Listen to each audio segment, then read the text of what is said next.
So Gary, take us through your lead presentation. I know from speaking to corporates that it's extremely popular and so forth. Tell us a bit about it and the logic behind it.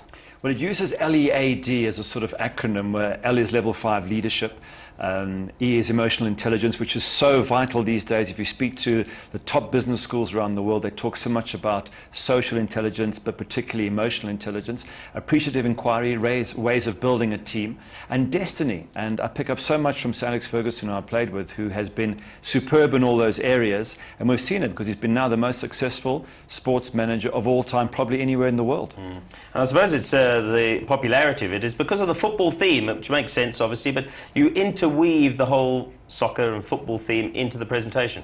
Absolutely. Using Sir Alex, using Sir Bobby Robson, who I played for with England. A lot of my old teammates have come into management, Stevie Coppell at Reading, Mark Hughes at Manchester City, etc. So we look at them, we look at their different leadership styles, how it actually works, what we can learn from them. Because effectively, sport is a business. I mean, there's huge amounts of money.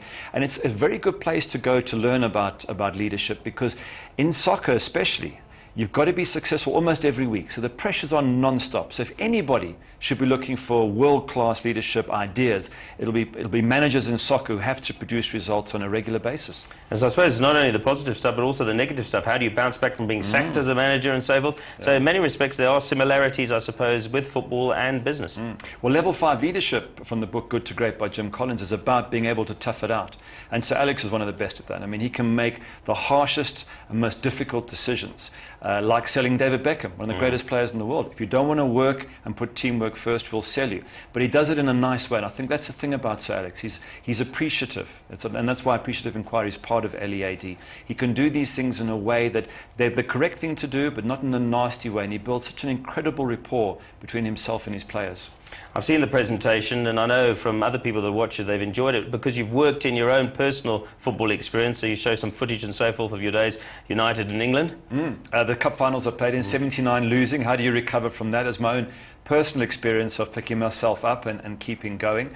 83 we drew, and then about 4 days later in 83 we won the replay by record score. So what happened in those 4 days?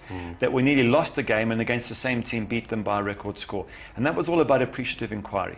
Bringing together a culturally diverse team, making them play to the top of their ability, and getting a leader who was able to use his emotional intelligence to see what was going on with the team. So I bring in my own experiences, those of Sir Alex Ferguson and playing for him and Bobby Robson and many more, and just weave a whole story where people who are in the audience can learn how to improve themselves at any level of leadership in a very, very simple way, using that emotional intelligence, using appreciative inquiry, and creating a wonderful destiny. And isn't that what Sir Alex has done? Twice European Cup, won trophies nearly every year, and now the most successful manager ever, probably in any sport in the world.